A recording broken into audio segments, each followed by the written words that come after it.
Presiden Amerika Serikat Donald Trump memberikan peringatan keras kepada negara-negara mitra agar tidak menarik diri dari perjanjian dagang yang telah disepakati. Peringatan Donald Trump ini muncul setelah Parlemen Eropa memutuskan untuk menangguhkan proses ratifikasi kesepakatan dagang dengan Amerika Serikat. Selain Uni Eropa, India juga dilaporkan menunda kunjungan ke Washington guna memfinalisasi perjanjian tarif yang sedang berjalan.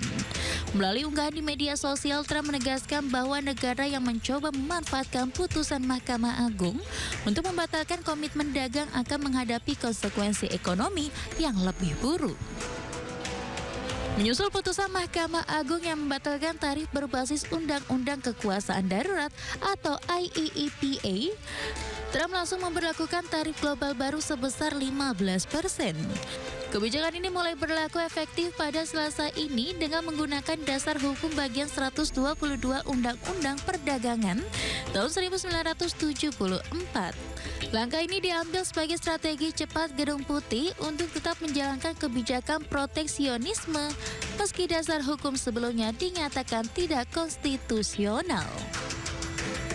Selain pengenaan tarif, pemerintahan Trump melalui perwakilan perdagangan Amerika Serikat berencana membuka investigasi baru terhadap praktik perdagangan tidak adil di sejumlah negara. Trump juga mengisyaratkan akan mengubah skema tarif menjadi biaya lisensi kepada para mitra dagang guna menyiasati kendala hukum.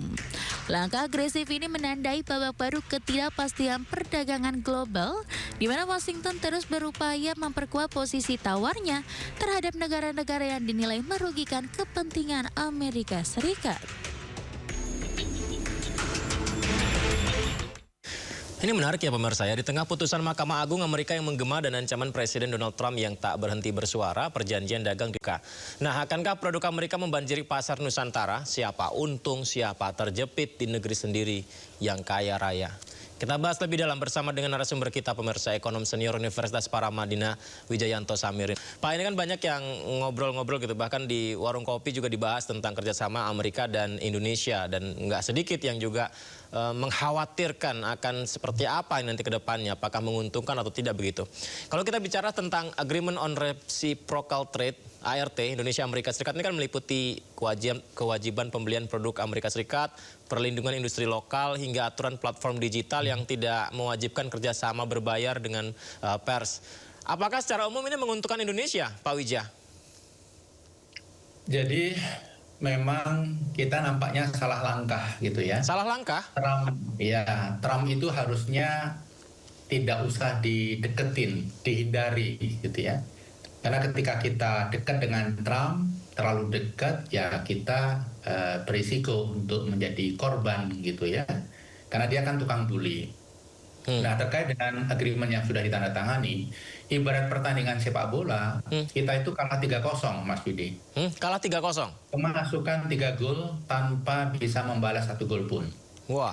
Gol pertama, Trump dapat tarif 0%, sementara kita 19%. Walaupun ada beberapa komoditas yang 0%. Gol yang kedua, kita diwajibkan membeli begitu banyak produk dari Amerika. Dan kalau kita lihat detailnya, saya sangat khawatir karena komitmen kita terlalu besar untuk produk-produk yang belum tentu bisa kita konsumsi. Volume komitmennya terlalu besar. Itu gol kedua. Gol ketiga adalah non-trade barrier. Amerika itu mengimpos begitu banyak penghapusan non-trade barrier, non-tarif barrier maksud saya, yang membuat seolah-olah Indonesia itu tidak punya kuasa. Indonesia diperlakukan seolah-olah provinsi Amerika. Produk-produk Amerika bisa begitu saja masuk ke Indonesia tanpa proses verifikasi dan tanpa tarif dan seterusnya. Nah, sebenarnya efek yang kemudian saya khawatirkan dan kita perlu hati-hati adalah kita kan akan mengimpor begitu banyak produk dari Amerika. Artinya kita akan mengalihkan impor itu dari negara lain. China dan Brasil khususnya. Saya yakin mereka berdua tidak akan tinggal diam. Pasti mereka akan melakukan retaliasi. Dampaknya apa? Surplus perdagangan kita dengan Amerika akan turun drastis. Pada saat yang bersamaan, surplus dengan negara lain itu juga akan terkendala, termasuk dengan India. Jadi ini 3-0 dan sayang sekali kita tidak bisa membalas satu gol pun. Kalau 3-0 itu sudah 2 kali 45 menit belum Pak Wija? Maksudnya dalam pertandingan sepak bola kan siapa tahu kita bisa bikin pertandingan lebih panjang jadi 3-3 misalnya. Pertandingannya kan sudah usai. Trump sudah menutup dengan mengatakan kalau kita mencoba melakukan sesuatu maka akan kena tarif yang lebih tinggi. Beberapa sumber mengatakan kalau kita mencoba membatalkan atau mengutak-utik, tarifnya akan dikembalikan ke 32%. Jadi pertandingan sudah selesai. Walaupun ada klausula di mana kita bisa melakukan renegosiasi, tapi dengan posisi tawar kita yang begitu lemah, apakah Amerika mau untuk diajak duduk kembali di meja negosiasi? Pasti mereka tidak mau karena deal ini sangat menguntungkan mereka. Terutama menguntungkan sekali konstituen Trump di daerah-daerah pertanian. Karena kita akan membeli begitu banyak produk pertanian. Deal kita dengan Amerika ini banyak dipuji oleh para petani Amerika Serikat. Pak Wija, produk Amerika Serikat kan juga Indonesia setuju ya meningkatkan pembelian tentang produk di sana seperti metallurgical coal, LPG, crude oil, refine gasolin, serta produk pertanian dan komponen pesawat. Nah ini apakah bisa menguntungkan dari sisi transfer teknologi, Pak? Ya, transfer teknologi kan suatu narasi yang sejak dulu kita selalu diskusikan. Tapi dalam faktanya kan tidak seperti itu.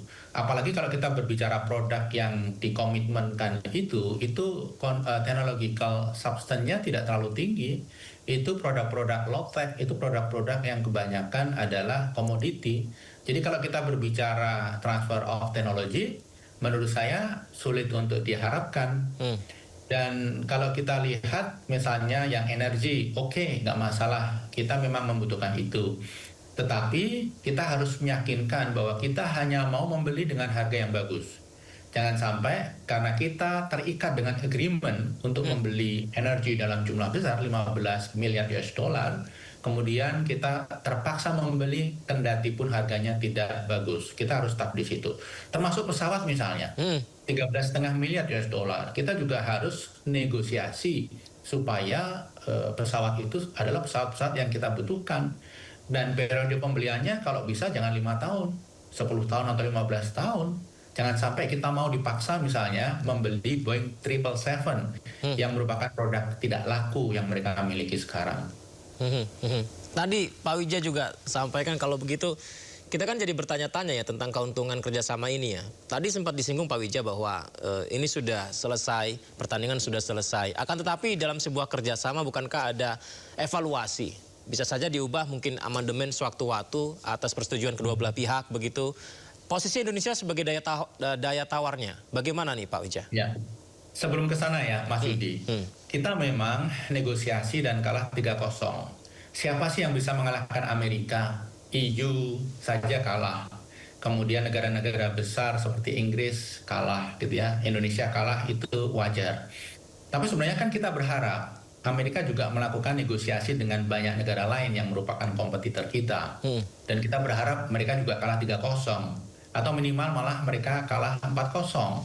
Sehingga kita secara relatif untung atau impas. Tapi kan kita sedang tidak diuntungkan situasi ini. Karena negosiasi kemudian dihentikan oleh keputusan MA. Sehingga negara-negara lain mereka tidak bertanding.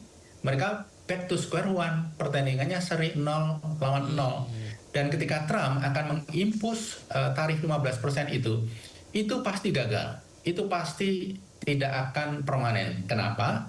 Karena basisnya adalah Undang-Undang Perdagangan tahun 1974, di mana presiden itu hanya bisa menaikkan tarif yang sifatnya temporer, 150 hari.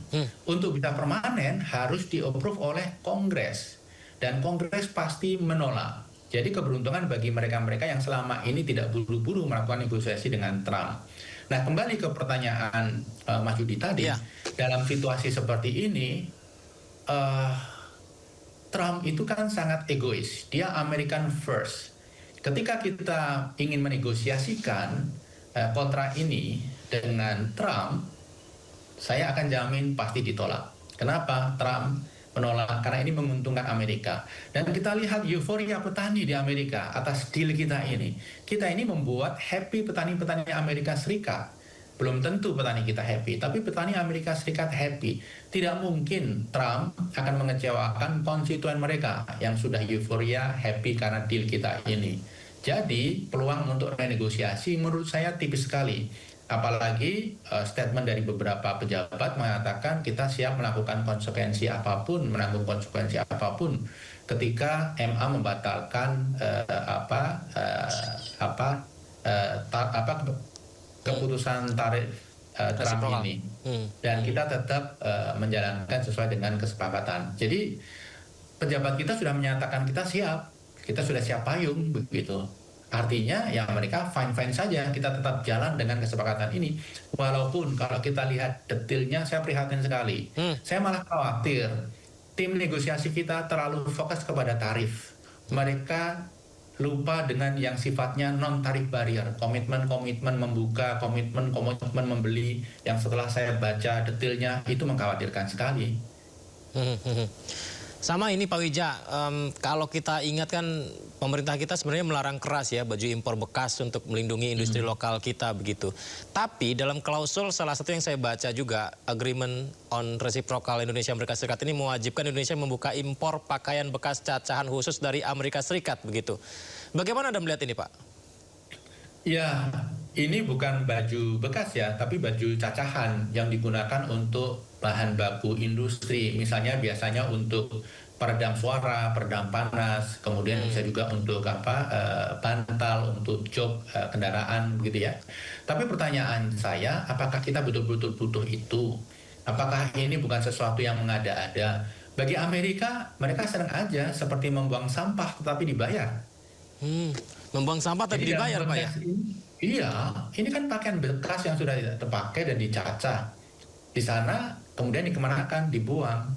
Nah, di Indonesia dibeli dengan harga yang relatif bagus gitu ya. Dan bagi kita belum tentu sebenarnya demand itu ada. Yang saya khawatirkan, demand-nya itu diada-adakan. Demand-nya diada-adakan. Berarti apa kita terlalu berkompromi Pak ya dalam negosiasi dagang Amerika Serikat ini? Sangat baik kita ya? Saya melihat kita kurang tough dalam menegosiasikan poin-poin. Amerika pakai tagline American First, kita lupa pakai tagline Indonesia First. Dan saya melihat rigorousness-nya itu kurang. Misalnya poin-poin yang sifatnya tarif oke lah, kita lumayan walaupun kalah.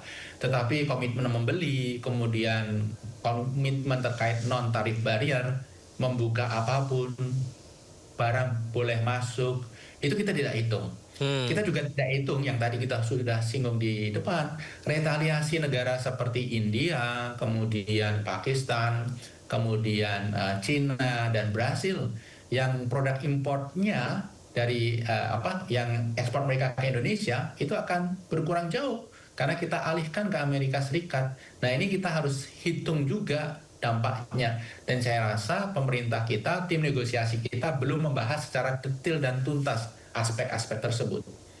Baik. Dan juga tentang sertifikasi halal produk Amerika nih Pak Wija. Ini juga yang ramai dibicarakan publik, netizen kita tentang masuknya produk Amerika yang dikhawatirkan soal kehalalannya. Tapi Pak Wija dan juga pemirsa, BPJPH menjamin seluruh produk asal Amerika Serikat yang bisa masuk ke Indonesia ini harus bersertifikat halal. Kita simak dulu ini Pak Wija dan pemirsa informasinya.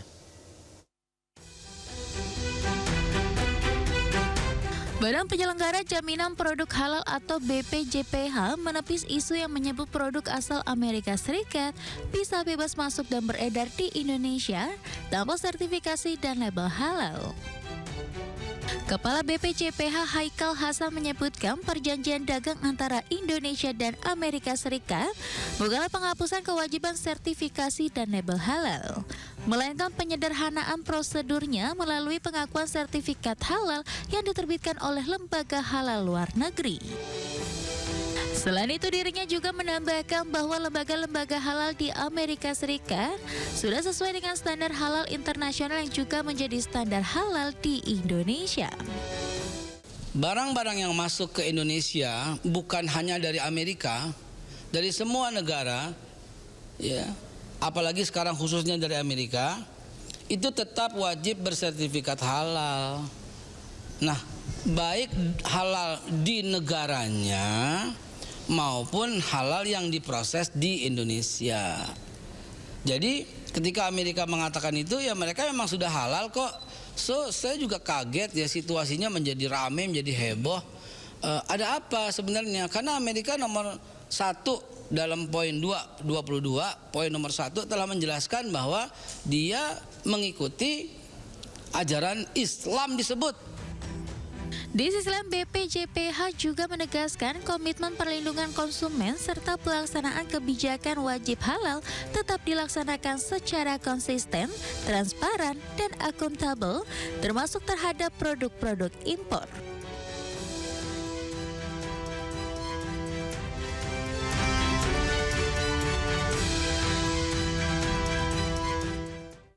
Nah ini agak sedikit membingungkan ya Pak Wijaya. Mungkin Pak Wijaya bisa menjelaskan tentang kerjasamanya seperti apa. Kalau yang saya baca, kalau tidak salah ya Pak ya, yang diinginkan Amerika Serikat adalah produk sertifikasi halal Amerika Serikat tersebut tidak perlu ada aturan yang mengikuti dengan sertifikasi halal di Indonesia begitu. Tapi tadi disampaikan yang penting itu halal. Tapi halal versi Amerika dan Indonesia kan beda gitu ya Pak Wijaya. Sebenarnya seperti apa Pak? Apakah bisa kita ambil benang merahnya bahwa kalau di sana sudah halal dari Amerika Serikat berarti kita terimanya halal dari Amerika Serikat Pak? Ya, di dunia ini ada suatu lembaga namanya Standard and Meteorology Institute for Islamic Countries. Jadi satu lembaga yang dia diakui oleh negara-negara muslim seluruh dunia. Di mana kalau produk yang sudah disertifikasi halal di satu negara, itu bebas beredar di antar negara itu. Jadi tidak perlu lagi disertifikasi ulang. Nah kalau Indonesia yang kemarin-kemarin yang sudah disertifikasi halal pun harus disertifikasi ulang oleh BPJPH. Jadi ini memang ada duplikasi. Jadi dalam konteks ini saya termasuk yang tidak keberatan. Tetapi ada dua aspek sebenarnya Mas Yudi. Aspek makanan, ini yang kita bahas tadi, ada proses standarisasi. Tetapi untuk yang kosmetik, untuk barang industri, untuk sepatu, pakaian, ini kan di Indonesia harus ada sertifikasinya juga. Amerika itu dalam agreement ini minta supaya produk mereka, kosmetik, obat-obatan, barang-barang yang dipakai, itu tidak perlu sertifikasi. Nah, ini sebenarnya area yang menurut saya akan menjadi perdebatan.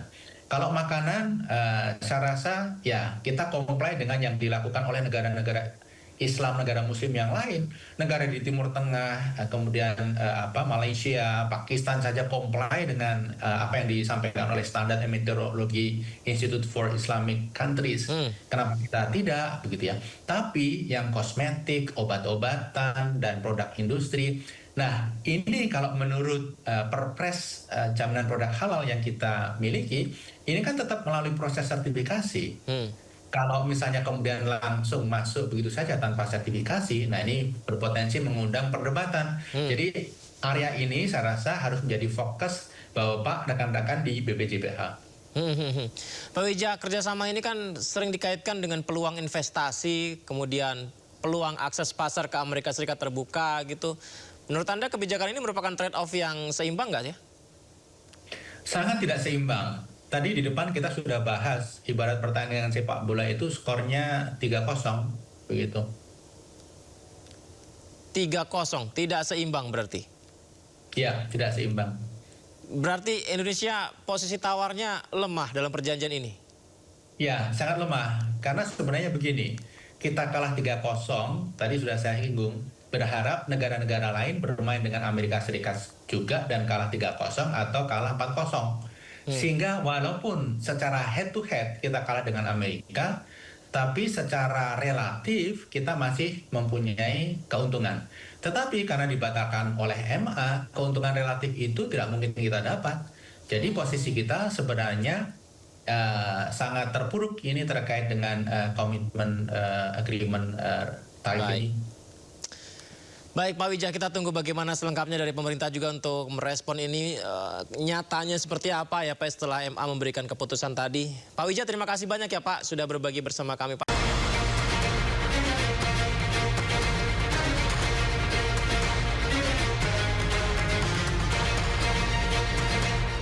Kesepakatan Dagang Amerika Indonesia menyepakati sejumlah hal dalam dokumen Agreement on Reciprocal Trade, tertuang sejumlah aturan baru. Termasuk yang menjadi pembahasan terkait pelonggaran sertifikasi halal untuk barang manufaktur pada pasal 2.9.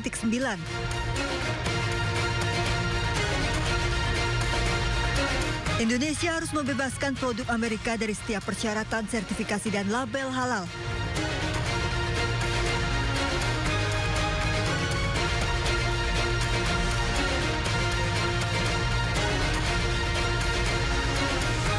Indonesia harus membebaskan kontainer dan bahan lain yang digunakan untuk mengangkut produk manufaktur dari sertifikasi dan pelabelan halal.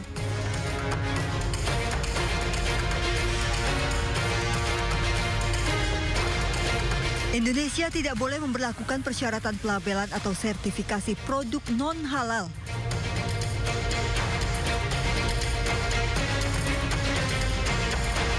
Indonesia juga harus mengizinkan lembaga sertifikasi halal Amerika yang diakui oleh otoritas halal Indonesia untuk mensertifikasi produk apapun yang akan diimpor ke Indonesia. Intinya itu kita kan termasuk yang mungkin paling lama ya berunding soal tarif itu perdagangan. Tapi baguslah hasilnya. Ya. Kemarin kami sudah lapor ke Pak Presiden dan beliau minta kita mempelajari seluruh resiko-resiko yang mungkin timbul dan Indonesia siap dengan berbagai senario. Karena senario keputusan Mahkamah Agungnya Amerika ini sudah dibahas dengan USTR sebelum kita tanda tangan. Ketua MUI bidang fatwa Asroruni Amsole meminta masyarakat tidak membeli produk tidak halal dan mengingatkan kewajiban sertifikasi halal. Sementara Haikal Hasan, Kepala Badan Penyelenggara Jaminan Produk Halal membantah produk masuk Amerika tidak berlabel halal.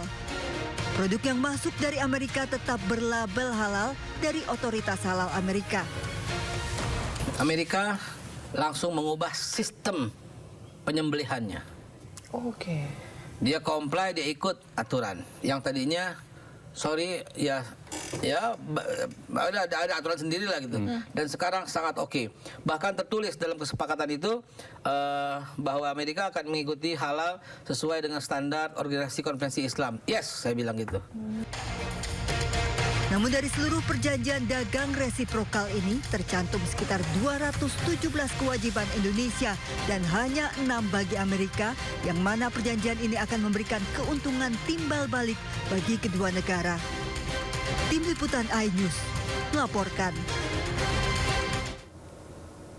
Agreement on Reciprocal Trade atau ART atau kesepakatan tarif dagang antara Indonesia dan Amerika Serikat menuai sorotan, mulai dari transfer data warga negara, kewajiban mengikuti blokade dagang hingga pembukaan impor pakaian bekas. Di satu sisi disebut membawa investasi besar, namun di sisi lain dinilai beresiko menggerus kedaulatan. Dan untuk membahasnya sudah bergabung bersama kami Azhar Syahida, peneliti Center of Reform on Economics Indonesia. Selamat sore Pak Azhar. Selamat sore Mbak, senang bisa bergabung. Iya Pak. Pak, bagaimana Anda melihat posisi Indonesia dalam perjanjian ART ini dengan Amerika Serikat saat ini? Seberapa strategis ART ini bagi hubungan dagang Indonesia dan Amerika, terutama dalam konteks geopolitik dan ekonomi global nih Pak? Ya, terima kasih Mbak. Saya kira kalau kita mencermati hasil perundingan yang sudah disepakati oleh Presiden Prabowo, ada banyak hal yang perlu kita soroti ya. Yang pertama terkait dengan kemerdekaan Indonesia dalam mengelola perekonomian nasional. Jadi kalau kita lihat di dalam dokumen ART tersebut, banyak sekali hal yang sebetulnya itu sangat merugikan bagi Indonesia. Ya. Mulai dari ketidakbebasan Indonesia kemudian untuk memilih perjanjian dagang dengan negara lain, dan termasuk juga mengenai banyak sekali MTM atau perjanjian non-tarif ya yang harus kita hapuskan. Nah ini yang menurut saya hal-hal di luar tarif yang sangat berisiko mengganggu perekonomian Indonesia. Dari sisi kebijakan non-tarif, banyak hal yang harus dihapus, mulai dari sektor pertanian, kemudian sertifikasi sanitari, kemudian termasuk produk halal. Nah ini yang perlu kita soroti karena pertama terkait dengan produk halal itu seharusnya ada kewajiban terhadap sertifikasi halal yang dari Indonesia. Yang pertama ada sedikit perbedaan dalam proses sertifikasi halal Indonesia dengan Amerika. Kemudian yang kedua, sertifikasi halal ini menjadi sangat penting karena ini bisa memproteksi konsumen yang ada di Indonesia. Dan yang ketiga adalah di dalam dokumen perjanjian tersebut tidak clear disebutkan bahwa barang yang akan masuk ke pasar Indonesia akan mendapatkan sertifikasi dari Amerika. Tetapi yang disebutkan adalah bahwa Indonesia akan mengakui sertifikasi halal dari Amerika. Nah, ini yang mungkin perlu diperjelas lagi oleh pemerintah. Kemudian di sektor-sektor yang lain seperti sektor pertanian, tentu ini perlu kita waspadai ya. Meskipun kita memang mengimpor sangat besar volume produk pertanian seperti kedelai dari Amerika, dan ini sudah langsung bertahun-tahun, tetapi kita perlu melihat bagaimana sebagian besar petani Indonesia juga masih memproduksi produk-produk pertanian yang lain ya, seperti jagung dan seterusnya yang saat ini kita sedang surplus. Jadi ini yang mungkin perlu kita perhatikan dengan detail. Selain itu, di luar luar tarif dan kebijakan non tarif, ada hal lain yang perlu kita juga perhatikan bahwa Indonesia berkewajiban melakukan investasi di Amerika, dan yang kedua adalah komitmen komersial. Nah, ini dua hal ini yang saya kira sangat memberatkan ya. Kalau kita kalkulasi itu nilainya mencapai sekitar 43 billion US dollar, atau mungkin kalau kita menggunakan kurs rupiah 16.900 itu sekitar 700 triliun rupiah. Ini beban yang sangat besar bagi Indonesia kalau kita melihat dari hasil negosiasi terakhir. Ya Pak, ini kan selain yang tadi Bapak paparkan juga pemerintah menyepakati transfer data konsumen Indonesia ke Amerika ya dalam kerjasama digital. Ini apakah berpotensi melanggar kedaulatan data nasional atau bagaimana nih Pak? Iya, saya kira kita perlu melihat secara general ya. Yang pertama ini kan berkaitan dengan bisnis digital, kemudian jasa di dunia digital dan seterusnya. Jadi saya kira Amerika menyoroti mengenai bisnis jasa yang mereka ingin ekspansi ke pasar Indonesia.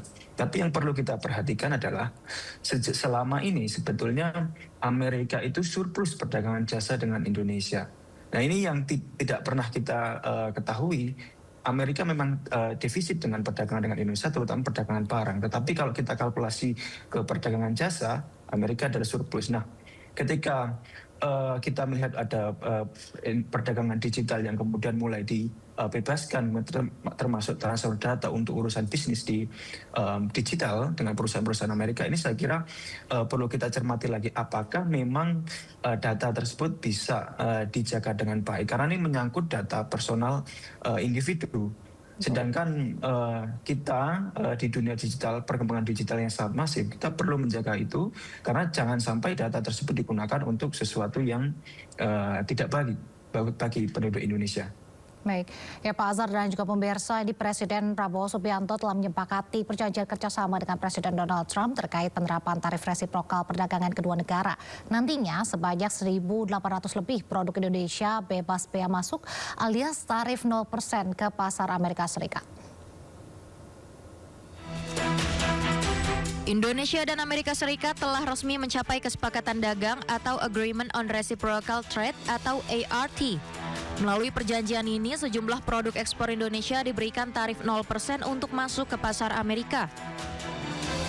Dalam kesepakatan, Indonesia mendapat tarif 0% untuk mencakup 1.819 pos tarif untuk produk-produk Indonesia di sektor pertanian maupun industri. Di antaranya minyak sawit, kopi, kakao, rempah-rempah, karet, komponen elektronik termasuk semikonduktor, komponen pesawat terbang yang dilakukan penghapusan tarif bea masuk menjadi 0%. Sementara khusus untuk produk tekstil dan apparel Indonesia, Amerika Serikat juga memberikan tarif 0% dengan mekanisme Tariff Rate Quota atau TRQ.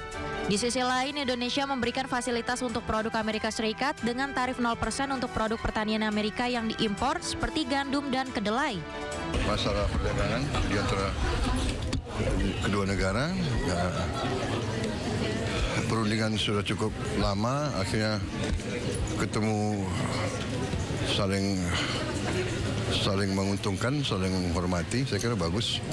Mereka menyampaikan mereka sangat tertarik sama Indonesia, mereka confident, mereka lihat iklimnya membaik terus, mereka positif terhadap ekonomi kita. Presiden menegaskan keputusan kesepakatan perdagangan ini akan memberikan dampak positif bagi 4 juta pekerja di sektor tekstil dan berpotensi menguntungkan 20 juta orang masyarakat Indonesia yang terlibat dalam sektor-sektor tersebut.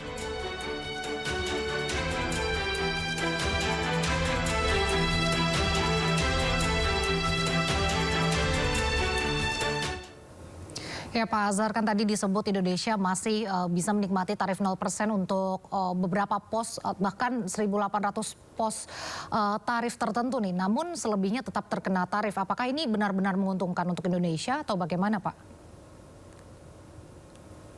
Iya, saya kira kita perlu lihat dengan detail ya di masing-masing komoditas ya. Misalnya kalau kita lihat dapat 0% tarif untuk komoditas pertanian, ini sebetulnya justru bertentangan dengan semangat hilirisasi yang sedang digalakkan oleh pemerintah. Pemerintah kan ingin mendorong ada investasi hilirisasi di sektor tidak hanya di sektor pertambangan tetapi juga di sektor perkebunan, sehingga tarif 0% untuk produk-produk pertanian ini sebetulnya justru agak bertentangan dengan apa yang ingin diupayakan hilirisasi di dalam negeri. Nah, sehingga ini yang perlu kita cek kembali. Kemudian yang kedua, tarif 0% untuk produk manufaktur misalnya tekstil itu sebetulnya menurut saya itu hanya ilusi, karena meskipun tarifnya itu terkena 0%, tetapi dari sisi kuota ekspor, artinya Amerika mengimpor dari kita Indonesia, itu ada batasan. Jadi hanya pada volume tertentu kita akan mendapatkan tarif 0%. Sehingga tarifnya hilang seperti sebelum ada tarif resiprokal, tetapi kuota kebijakan non tarifnya menjadi muncul. Sehingga ini trade-off, ilusi dari apa yang disampaikan tarif 0%. Nah, sedangkan kalau kita lihat produk-produk yang lain, sebagian juga masih terkena dengan tarif. Sehingga kalau kita bandingkan dengan sebelum periode ada tarif resiprokal, maka sebetulnya kita masih banyak mengalami kerugian. Nah, kalau kita lihat produk-produk manufaktur yang lainnya, itu tidak hanya tekstil ya, tetapi juga elektronik dan seterusnya, termasuk furnitur, itu juga perlu kita cek kembali apakah memang betul kita akan bisa ekspor sepenuhnya ke Amerika dengan tarif 0% tanpa kuota. Sehingga kalau ada kuota maka sebetulnya itu hanya ilusi. Nah Pak Azhar, kan memang dalam perjanjian EART ini Indonesia diwajibkan untuk membuka impor pakaian bekas cacahan ya dari Amerika. Ini bagaimana Anda melihat kebijakan ini dari sisi perlindungan industri dalam negeri? Tentu saja ini bertentangan dengan upaya pemerintah untuk mendorong industri tekstil di dalam negeri. Ya. Kita lihat industri tekstil di dalam negeri ini sudah susah payah digempur oleh banyak sekali produk impor tidak hanya dari luar negeri tapi juga dari China utamanya. Ditambah lagi dengan rencana ada impor tekstil bekas dari Amerika. Ini saya kira akan semakin memberatkan. Mengapa demikian? Karena produk-produk tekstil bekas umumnya itu akan mempunyai harga yang jauh lebih murah ketimbang tekstil yang baru ya, yang punya brand besar. Ya, sehingga ini justru akan semakin membuat persaingan di dalam negeri, utamanya untuk industri tekstil, menjadi sangat tidak sehat. Ya, karena kita sendiri saat ini industri tekstil bersaing dengan produk-produk dari China yang jauh lebih murah dan produknya baru, itu juga kita sudah susah payah.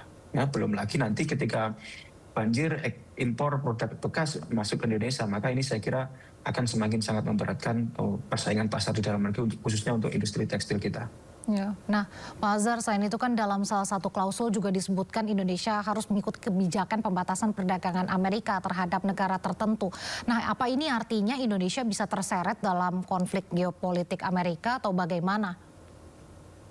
Iya, saya kira ini memang kalau saya membaca dengan detail hasil kesepakatan yang kemarin sudah ditandatangani itu, memang ada upaya dari Amerika untuk mempengaruhi ya geopolitik yang ada di Asia Tenggara. Utamanya kalau kita lihat memang trading partner terbesar Indonesia adalah China, dan sebagian besar investasi di Indonesia itu adalah dari perusahaan-perusahaan China.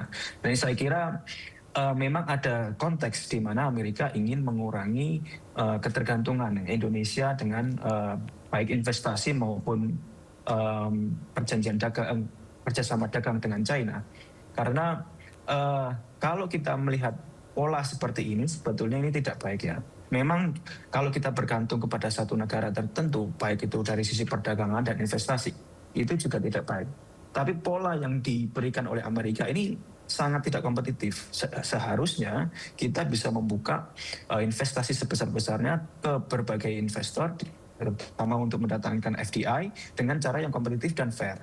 Nah, kalau kita melihat pola dalam perjanjian dagang ini sepertinya sangat tidak fair. Yang pertama, Amerika menegaskan kepentingan nasional Amerika, tetapi kita tidak boleh menegaskan kepentingan nasional Indonesia, ya, membuka perdagangan dengan fair, membuka investasi dengan fair. Nah, ini yang perlu kita hati-hati. Saya kira di dalam dokumen tersebut ada kebolehan untuk melakukan amandemen. Nah, ini saya mendorong pemerintah untuk segera mengkaji ulang setiap detail kesepakatan tersebut dan pemerintah mengajukan amandemen terutama yang menyangkut dengan kebebasan mengelola ekonomi Indonesia, termasuk bagaimana kita bisa mendorong Amerika, China dan berbagai negara trading partner Indonesia untuk kompetitif, ya, terbuka, fair terhadap investasi dan perdagangan di Indonesia. Saya kira itu yang jauh lebih penting. Ya, Pak Azhar, kan baru-baru ini Mahkamah Amerika membatalkan hukum tarif resiprokal yang digunakan sebelumnya, ya. Ini bagaimana implikasi putusan ini terhadap keberlanjutan ART antara Indonesia dan Amerika nih, Pak? Iya, saya kira seharusnya, ya, tim negosiator Indonesia dan pemerintah sudah bisa membaca, dan saya kira mereka sudah mengantongi informasi ini bahwa akan ada keputusan dari Mahkamah Agung di Amerika, kemudian diskusi di Amerika juga sedang menghangat. Artinya kebijakan tarif resiprokal Donald Trump ini juga banyak mendapat pertentangan dari domestik Amerika sendiri. Nah, bagaimana nasibnya? Ini saya kira masih sangat dinamis, ya. Satu hari setelah dibatalkan, kemudian Trump mengumumkan akan ada tarif 10% untuk seluruh negara, kemudian satu hari kemudian diubah lagi menjadi 15%. Saya kira semuanya masih akan sangat dinamis, ya. Karena dari diskusi domestik di Amerika sendiri semuanya belum final. Nah, sehingga dengan seperti itu, maka Indonesia seharusnya bisa menyiapkan, ya, langkah strategis apa yang bisa diperdalam. Kalau kita melihat dari dokumen yang ada, memang kan kewajiban Indonesia yang harus dikeluarkan itu sangat banyak, sangat timpang dengan apa yang harus dilakukan oleh Amerika. Nah, ini saya kira harus dibahas oleh pemerintah dan dikaji dengan detail. Jangan hanya kita fokus pada tarif, kita mendapatkan tarif 0% untuk berapa komponen item produk yang bisa kita kirim ke Amerika. Pelonggaran sertifikasi halal dalam kesepakatan dagang Amerika-Indonesia dibantah Badan Penyelenggara Jaminan Produk Halal. BPJPH memastikan produk yang masuk dari Amerika sudah mendapatkan sertifikasi dan label halal. Sertifikasi dan label halal dikeluarkan oleh sejumlah otoritas halal di Amerika. Di antaranya Islamic Food and Nutrition Council of America dan Islamic Services of America. Standar halal yang digunakan otoritas halal di Amerika sama dengan negara lain termasuk Indonesia. Halal yang ada di Amerika sesuai dengan standar internasional dan kita juga sesuai dengan standar internasional. Payungnya itu adalah Organisasi Konferensi Islam. Di dalam Organisasi Konferensi Islam ada yang namanya SMIC. SMIC ini standar untuk termasuk diantaranya halal. Meteorologi, ya, sebenarnya itu termasuk diantaranya itu halal. Kita bagian dari SMIC, Amerika bagian dari SMIC. Jadi kita berada di poin yang sama untuk kehalalan. BPJPH mengaku sudah mendatangi seluruh lembaga otorisasi halal di Amerika dan mengaudit serta melihat langsung didampingi asesor. Kepala BPJPH Haikal Hasan meminta masyarakat tidak berpolemik. Jika memang tidak menemukan label halal pada produk, maka sebaiknya tidak digunakan. Dari Jakarta, Tim Liputan iNews melaporkan.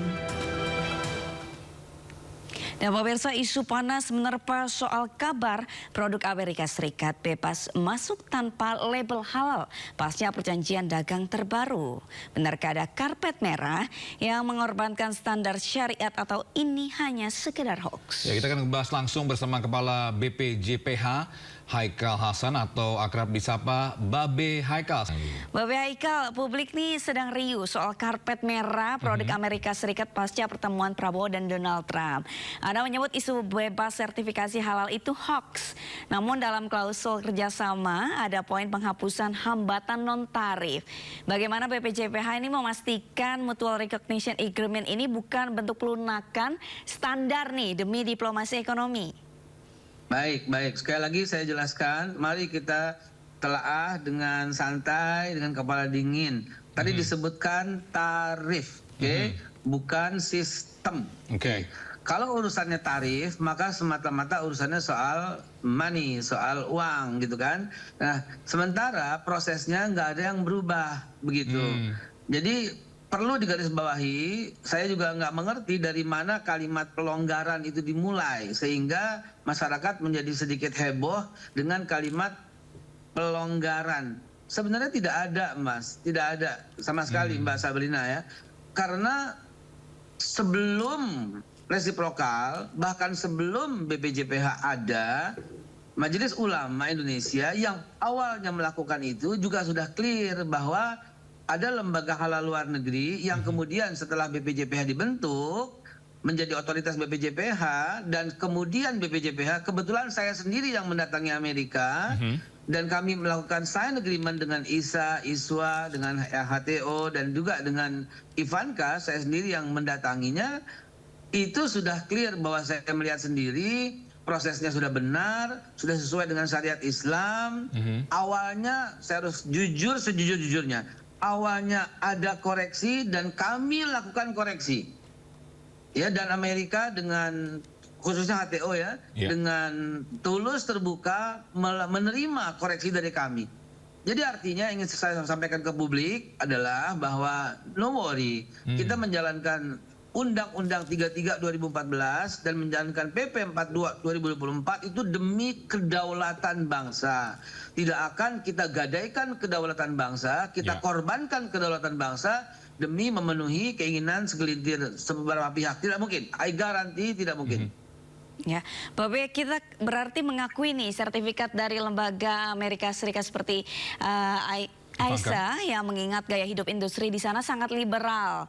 Lalu bagaimana mekanisme audit dan kontrol BPJPH terhadap lembaga-lembaga tersebut? Baik, yang pertama soal slaughtering house ya, soal abattoir.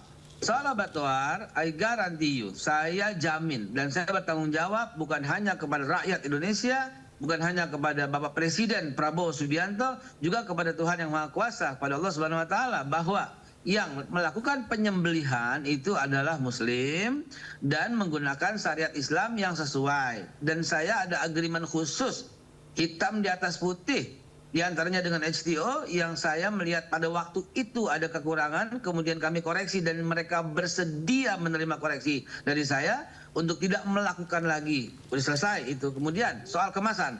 Soal kemasan juga banyak ditangani oleh Ivanka, Islamic Food and Nutrition Council of America. Ivanka berkali-kali melakukan penolakan terhadap beberapa produk yang mau masuk. Ivanka menjadi kepanjangan tangan kami di Amerika untuk memeriksa produk-produk itu betul-betul comply dan sesuai. Saya ada proof yang luar biasa yang akan saya sampaikan apabila dibutuhkan bahwa Ivanka menolak beberapa produk yang masuk karena Ivanka menilai produk-produk tersebut tidak sesuai dengan syariat dan hukum Islam. Jadi kita sedang melakukan sedemikian rupa gitu. Dan tiba-tiba ada salah tafsir, multi interpretasi begitu. Yang dimaksud dengan pasal poin 222 ayat 1 sampai dengan 5 di resiprokal itu sama sekali tidak mengganggu proses yang sedang dan sudah selama ini terjadi begitu.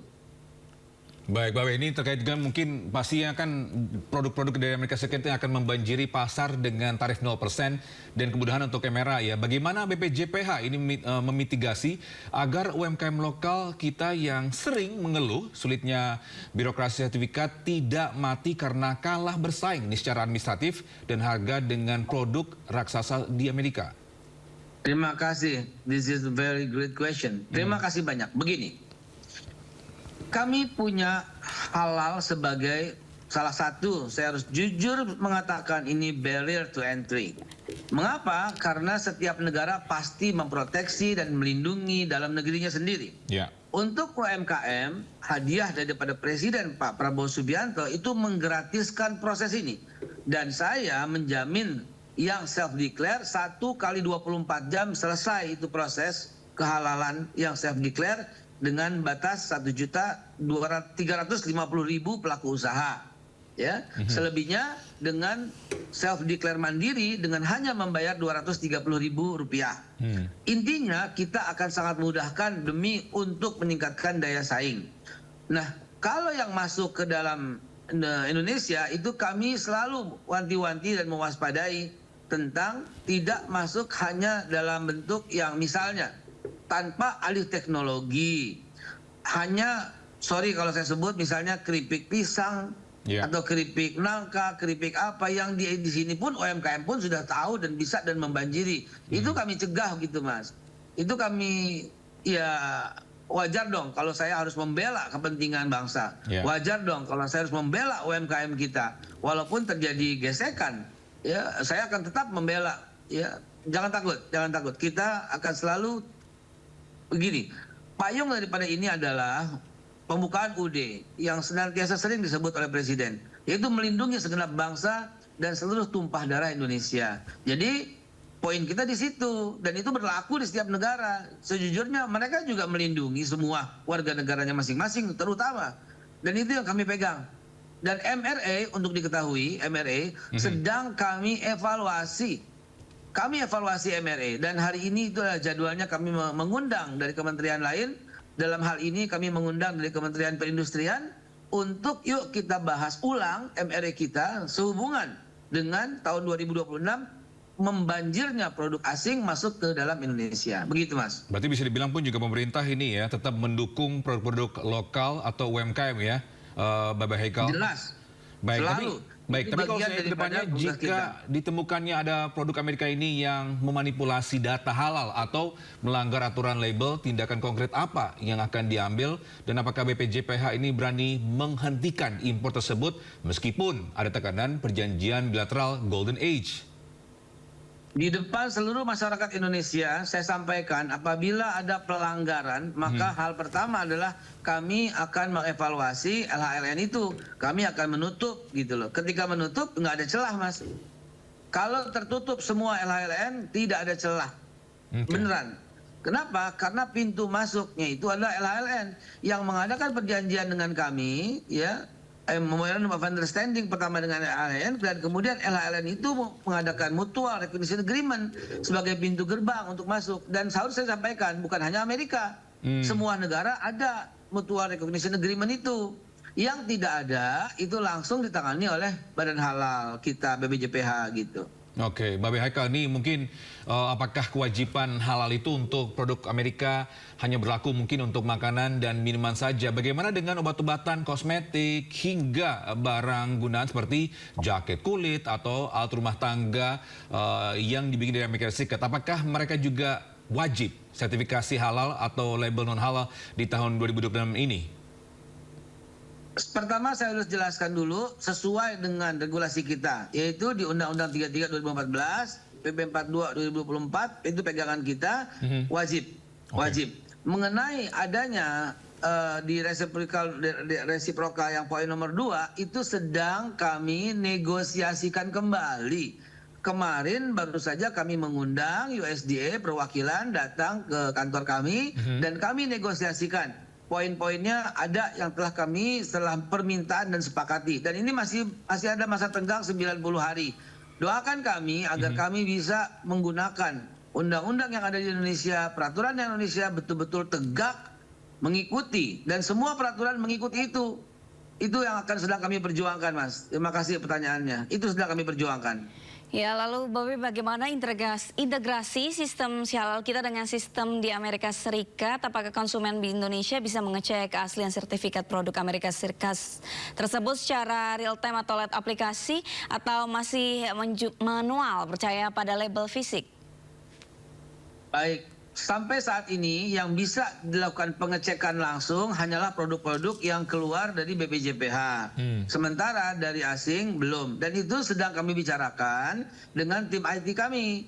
Gitu, di antaranya itu China sudah mulai, Australia sudah mulai, sementara Amerika belum kita mulai, dan berharap dalam bulan-bulan ini setelah akan kami mulai bahwa produk mereka bisa di-scan di Indonesia untuk ngecek apakah betul dari LHLN yang bersangkutan.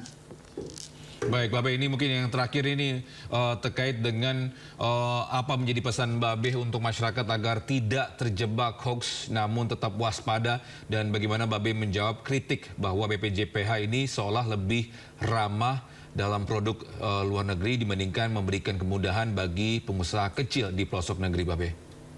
Baik, pertama saya ucapkan bahwa informasi yang saya nggak menyalahkan, Mas. Betul-betul hari ini, kali ini saya tidak menyalahkan netizen yang mengatakan kelonggaran. Karena memang bunyinya dari resiprokal itu seolah multitafsir dan demikian. Sehingga masyarakat harusnya mencari informasi yang paling tepat, yaitu ya Badan Halal itu sendiri.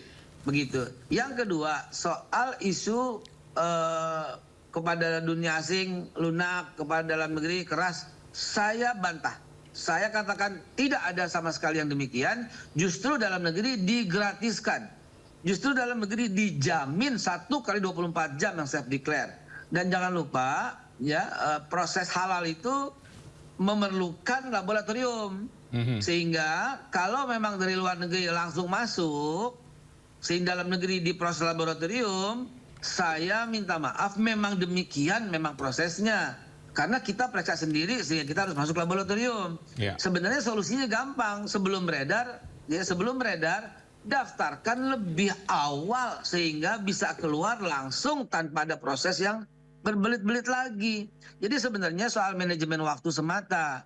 Jadi saya mendengar keluhan seperti itu, terutama yang reguler, bukan yang self declare. Kalau asing aja gampang lolos masuk. Kalau dalam negeri aja diperiksa dulu. Di sana pun diperiksa, cuma di sana diperiksa lebih dulu oleh LHLN luar negeri. Nah itu, jadi kalau kita pengen berdaya saing, segera daftarkan sekarang. Supaya di Oktober nanti kita bisa membanjiri produk dalam negeri untuk pasarkan dalam negeri. Oke, baik, terima kasih Babe Haikal atas informasinya. Sudah clear things out, semoga tidak ada ini ya berita-berita hoax lagi. Dan terima kasih sekali lagi sudah bergabung bersama kami di Sini Today. Sehat selalu, Babe Haikal. Cintailah produk-produk Indonesia. Benar sekali.